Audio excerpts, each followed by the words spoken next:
Hey guys, good morning आप सभी को। तो हम सवेरे के यहाँ 10 बजे उठ चुके हैं और आप लोग को बता दें कि आज फिर से बहुत ठंडा है। तो चलिए आप लोग को बाहर का व्यू दिखाते हैं कितना ठंडा है।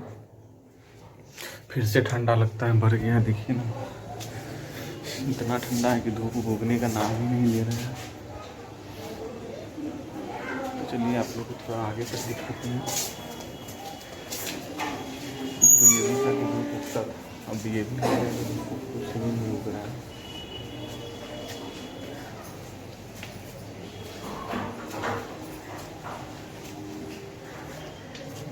ठंडा हवा काफ़ी चल रहा है। तो अभी तो हम गेट बंदे करके रहेंगे ज़्यादातर।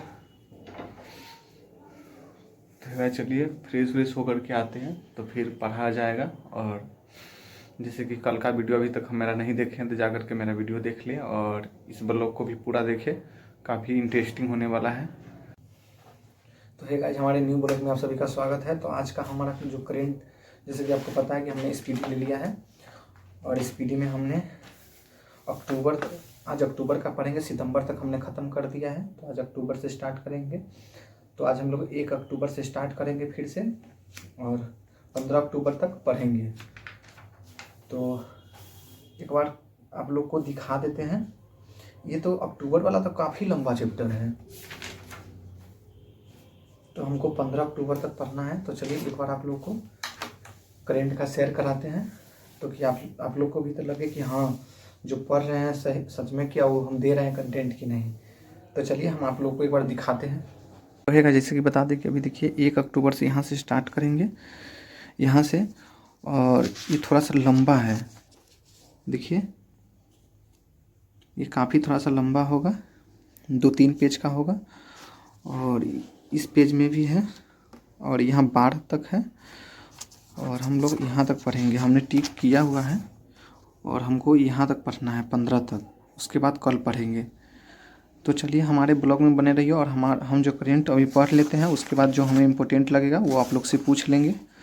तो आप लोग हमारे वीडियो को पूरा देखिए और पूरा अच्छे से सुनिए, ताकि आप लोग को भी याद हो और मेरी तरह आप भी करेंट में अच्छा करें।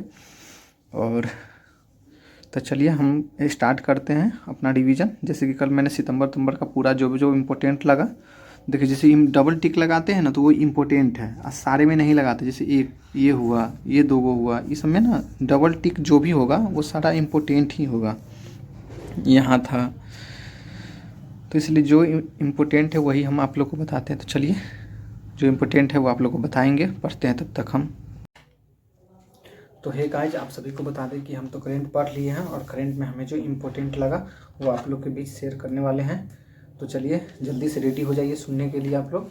और हाँ, आज का जो करेंट है ना, एकदम बारीकी से सुनने वाला, इतना इम्पोर्टेंट करेंट है ना, जो कि इसमें से 3-4 ऐसा करेंट जो है जो दुर्गा में पूछे हुआ है, सीधा दुर्गा में पूछे हुआ है। जो मदनिषेध वाला 64 हुआ उसमें भी, और ये बिहार दुर्गा हुआ था उसमें भी। तो चलिए आप लोग को पहला क्वेश्चन बताते हैं। हमारा पहला क्वेश्चन है, चर्चिल के युद्ध कार्यालय को किस ग्रुप ने लग्जरी होटल में बदल दिया है? तो हिंदुजा ग्रुप जो है वो चर्चिल के युद्ध कार्यालय को लग्जरी होटल में बदल दिया है। और हमारा दूसरा है कि कानूनी तकनीक और न्याय पर उत्तर क्षेत्र वन सम्मेलन का उद्घाटन कहाँ हुआ है? तो नैनीताल में हुआ है। भारत में निपाह वायरस के प्रकोप से निपटने के लिए मोनोक्लोनल एंटीबॉडीज खुराक के लिए किस देश से संपर्क किया है? तो ऑस्ट्रेलिया। ये जो भी इम्पोर्टेंट है ना, सारा इम्पोर्टेंट ही है। ये जो भी करेंट है ये सारा इम्पोर्टेंट है, इसलिए आप लोग इसको अच्छे से सुनिए। और हाँ, अगला क्वेश्चन है, किस देश ने सैफ पुरुष अंडर-19 चैंपियनशिप जीता है? तो भारत उप विजेता है पाकिस्तान। और हाँ, प्रधानमंत्री मोदी ने किस राज्य में रामागुंडम एनटीपीसी परियोजना का उद्घाटन किया है? तो ये तेलंगाना में किया है। बस जो इम्पोर्टेंट है वो आप लोग को जरूर बताएंगे। अजय जडेजा किस देश की क्रिकेट टीम में मेंटर बने हैं? अजय जडेजा जो है वो अपने भारत का है, वो किस टीम में बने? तो अफगानिस्तान टीम के वो मेंटर बने हैं, अजय जडेजा का नाम है। और हाँ, आरबीआई ने इंटरनेशनल फाइनेंस कॉरपोरेशन को किस बैंक में हिस्सेदारी हासिल करने की मंजूरी दिया है? तो फेडरल बैंक। और अगला क्वेश्चन है, T20I क्रिकेट में सबसे तेज अर्धशतक का रिकॉर्ड किसने बनाया था? दीपेंद्र सिंह एरी ने बनाया है। और हमारा विश्व बैंक ने 2023-24 में भारत की जीडीपी ग्रोथ रेट कितने प्रतिशत रहने का अनुमान लगाया है? तो 6.30%। मुंबई में खादी और ग्रामोद्योग द्वारा आयोजित खादी महोत्सव का उद्घाटन किसने किया? नारायण राणे ने किया है। और हाँ, ये भी इम्पोर्टेंट है, भारत के बाहर डॉक्टर भीमराव अंबेडकर की सबसे बड़ी प्रतिमा का अनावरण कहाँ किया जाएगा? तो मैरीलैंड शहर अमेरिका में किया जाएगा। और है, किस केंद्र शासित प्रदेश ने 100% ODF+ का दर्जा हासिल किया है? तो जम्मू कश्मीर। सूचना के अनुसार कौन सी राज्य सरकार सर्वाइकल कैंसर की रोकथाम के लिए टीकाकरण कार्यक्रम शुरू करेगी? तो केरल। पीएम स्वनिधि योजना के कितने लाख स्ट्रीट वेंडर्स को कवर करने का लक्ष्य हासिल किया है? तो 50।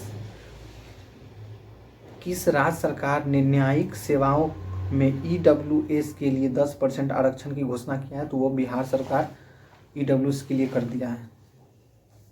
उत्तराखंड में होने वाले 6ठे विश्व आपदा प्रबंधन सम्मेलन में ब्रांड एम्बेसडर कौन है? तो अमिताभ बच्चन है। और अगला है, कौन सी राज्य सरकार NEP कार्यान्वयन को प्रदर्शित करने के लिए 10 स्कूलों का चयन करेगा? तो उत्तर प्रदेश जो है 10 स्कूल का चयन करेगा। भारत की 7वीं सबसे अमीर भारतीय महिला कौन है? तो सावित्री जिंदल है उसका नाम।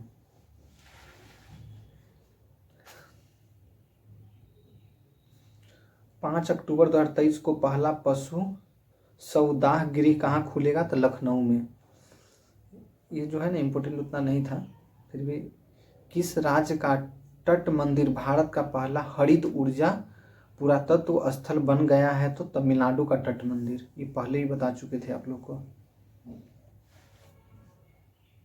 किस राज्य के केंद्रपाड़ा की रसबली मिठाई को GI टैग मिला है? तो ये उड़ीसा की रसबली मिठाई है, उसको GI टैग मिला है।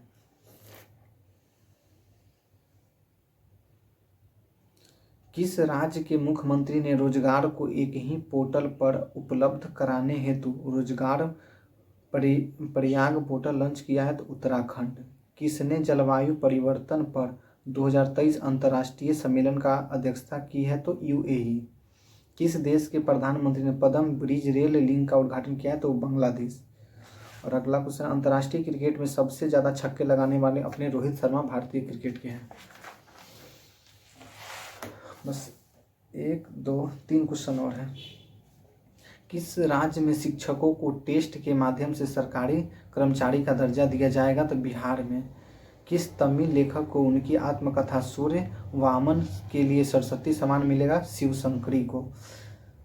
तो हमारा करंट ख़त्म हो गया। तो आप लोग को कैसा लगा हमारा करंट, और आप लोग को अगर अच्छा लगा और इम्पोर्टेंट लगा तो कृपया आप लोग लिख लें। तो चलिए फिर अब अभी हम लोग पॉलिटी पढ़ते हैं। तो पॉलिटी में मिलते हैं। जैसे कि बता दें कि अभी हम करंट पढ़ चुके हैं और मेरा समय आ गया पॉलिटी पढ़ने का। तो पॉलिटी का बुक हमने ले लिया है, जिसको पता है कि हम लुसेंट से पढ़ते हैं पॉलिटी। तो चलिए आप लोग को एक बार दिखा देते हैं। आज का मेरा 2 चैप्टर है, लोक सेवा आयोग और निर्वाचन आयोग। तो स्टार्ट करते हैं। दोस्तों हमने पॉलिटी तो पढ़ लिया है, और आपको जैसे बता दें कि आज मेरा 2 पॉलिटी का चैप्टर था, निर्वाचन आयोग और लोक सेवा आयोग। तो हम दोनों को पढ़ लिए हैं। तो चलिए दोनों में हम अंडरलाइन कर लिए हैं। जो जो हमको इम्पोर्टेंट लगा वो आप लोग को भी शेयर करते हैं। तो चलिए आप लोग को हम बताते हैं।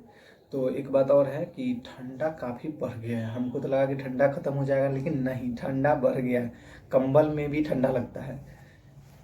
तो चलिए स्टार्ट करते हैं। छोड़िए, ठंडा तो लगते रहेगा। भारत में 1999 ईस्वी में भारत सरकार अधिनियम के अधीन सर्वप्रथम 1926 में लोक सेवा आयोग की स्थापना किया गया। लोक सेवा आयोग का स्थापना कब किया गया? 1926 में।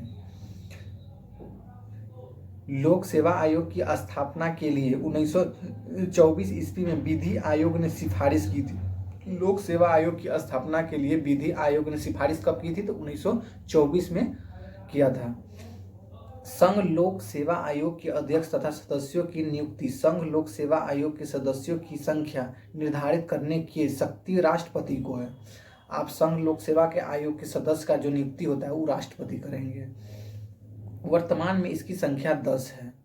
संघ लोक सेवा आयोग के अध्यक्ष एवं सदस्यों की नियुक्ति 6 वर्षों के लिए की जाती है। संघ लोक सेवा आयोग की जो नियुक्ति होती है सदस्य की, उनकी 6 वर्षों के लिए होता है।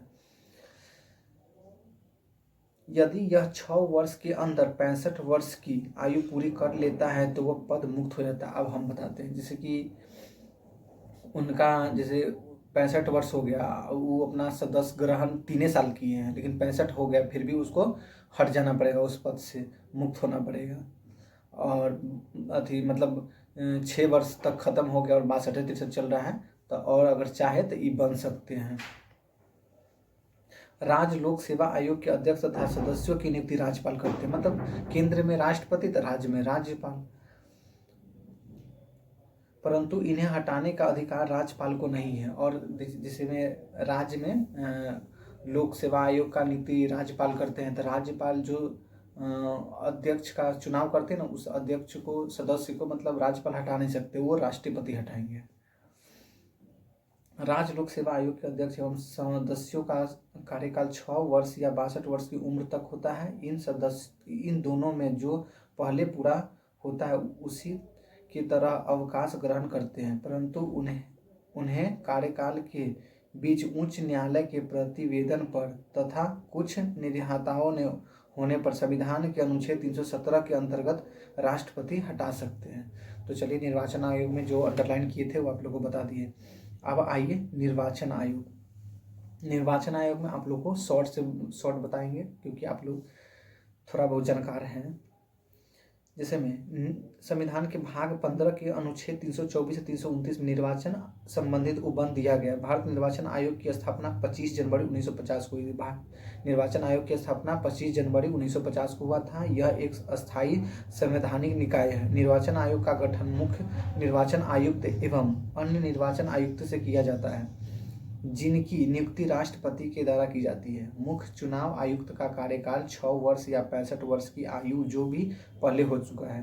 तो आप लोगों को बताया कि जैसे चुनाव आयुक्त का जो भी है तो उसका 6 वर्ष या 62 वर्ष दोनों में से पहले जो हो चुका है वो पद से हट जाएगा। मुख्य चुनाव आयुक्त का चुनाव आयुक्तों को सर्वोच्च न्यायालय के न्यायाधीशों के बराबर वेतन, मतलब 90,000 मासिक भत्ते वेतन जो भी है उनका मिलता रहता है।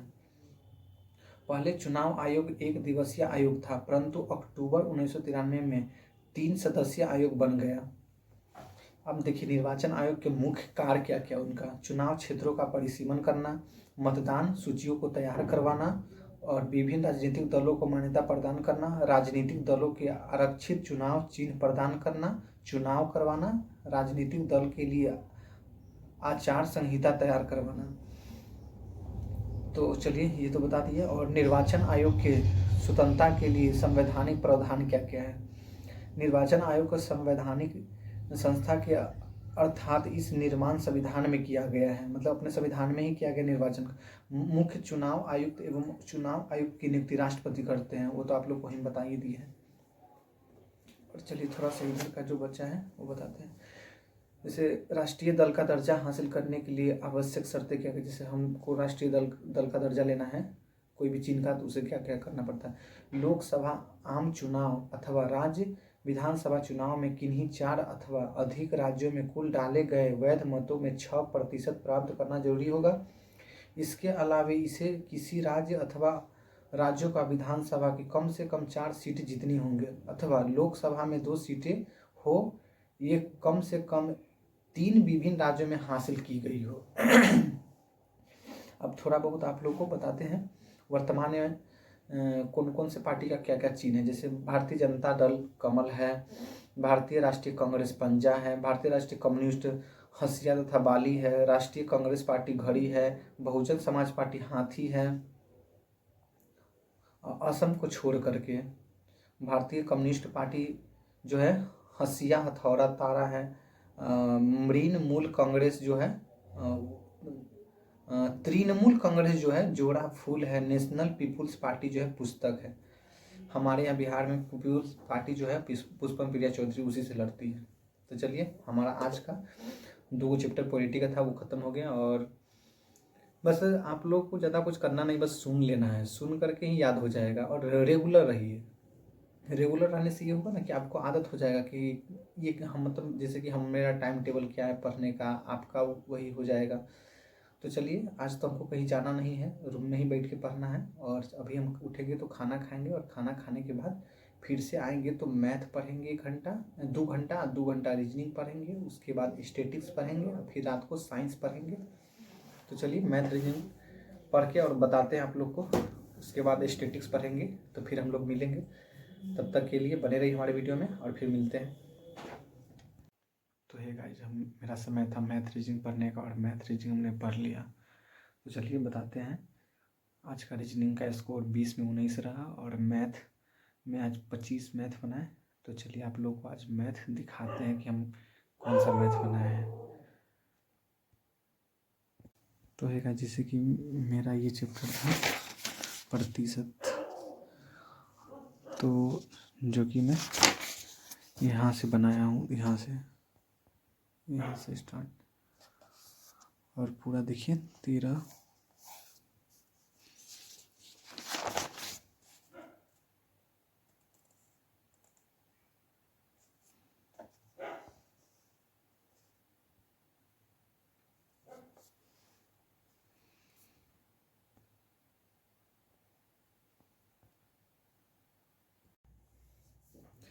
तो है गाइस, जैसे कि आप लोग को बता दें कि अभी हम स्टैटिक्स में पढ़ रहे थे उत्तल दर्पण का प्रयोग, जो कि फिजिक्स में रहता है, बस स्टैटिक्स के माध्यम से इसको हम पढ़ते हैं। तो चलिए, आप लोग को हम बताते हैं कि मेरा जो इम्पोर्टेंट हमको लगा। तो उत्तल दर्पण का उपयोग वाहनों के साइड मिरर में किया जाता है, ये आप लोग को भी पता होगा, जिससे चालक अपने पीछे के वाहन को या किसी भी व्यक्ति को देख सकता है, और वाहन जो है वो सुरक्षित रूप से अपना चला सके। अब उत्तल दर्पण वाहनों के पीछे इसलिए उपयोगी है क्योंकि इसके द्वारा बनाए गए प्रतिबिंब सीधे होते हैं। उत्तल दर्पण वाहनों के लिए इसलिए उपयोगी है क्योंकि इसके द्वारा बनाए गए प्रतिबिंब सीधे होते हैं। और उत्तल दर्पण का उपयोग सड़कों के किनारे लगे परावर्तन लैंप, मतलब रिफ्लेक्शन लैंप जो होता है, उसमें भी किया जाता है। अब उत्तल दर्पण में प्रत्येक दशा में प्रतिबिंब दर्पण के पीछे उसके ध्रुव और फोकस के बीच वस्तु से छोटा सीधा आभासी बनाता है।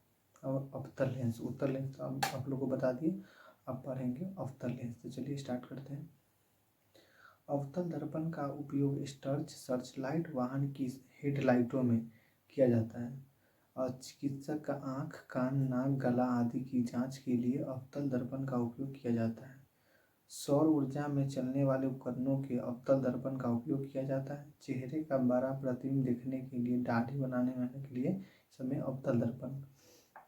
अब जैसे कि हम लोग इसका जो एग्जाम्पल बताते हैं, जैसे कि हम लोग दाढ़ी उड़ी बनवाने जाते हैं और बाल, तो उसमें क्या होता है कि अवतल दर्पण आता है, तो जिसमें हमारी जो सेम दिखे ना, उसे अवतल दर्पण, और वस्तु से छोटा जो दिखे, जैसे साइड मिरर के रूप में हो गया, तो वो उत्तल दर्पण हो गया। और तो चलिए, आप लोग को बता दिए। उसके बाद है अगला क्वेश्चन, जब प्रकाश का माध्यम से दूसरे माध्यम में वायु की कांच में जाता है तो इसका तरंगदैर्घ्य वेग परिवर्तित होता है, लेकिन आवृत्ति नहीं बदलता है। सूर्य के प्रकाश को पृथ्वी तक पहुंचने में 8 मिनट 16.6 सेकंड का समय लगता है। प्रकाश का रंग उसके तरंगदैर्घ्य पर निर्धारित होता है। प्रकाश एक विद्युत चुंबकीय तरंग है, अतः इसकी नियत आवृत्ति n और तरंगदैर्घ्य होगी। प्रकाश की गति n लेम्डा होगा, u बराबर। अब जैसे अगला है, तो अब हम इसको बताते हैं। लाल रंग के प्रकाश की ऊर्जा सबसे कम और बैगनी रंग के प्रकाश की ऊर्जा सबसे अधिक होती है। ये अवतल दर्पण में, अब उत्तल दर्पण में ऐसा नहीं होता है। ऐसा इसलिए होता है क्योंकि लाल रंग के प्रकाश का तरंगदैर्घ्य सर्वाधिक एवं बैंगनी रंग का प्रकाश सबसे न्यूनतम होता है। तो ये समझ गए। और अगला है चिकनी पृष्ठ या सतह के प्रकाश के लौटने की घटना को प्रकाश का परावर्तन मतलब रिफ्लेक्शन ऑफ लाइट कहते हैं।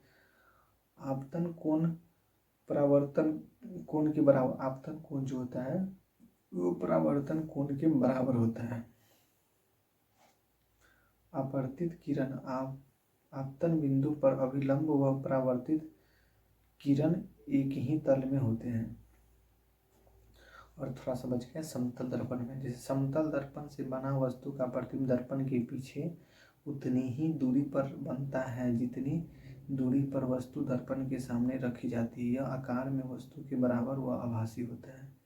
समतल दर्पण में व्यक्ति का प्रतिबिंब देखने के लिए दर्पण की लंबाई कम व्यक्तियों की लंबाई से आधी होनी चाहिए।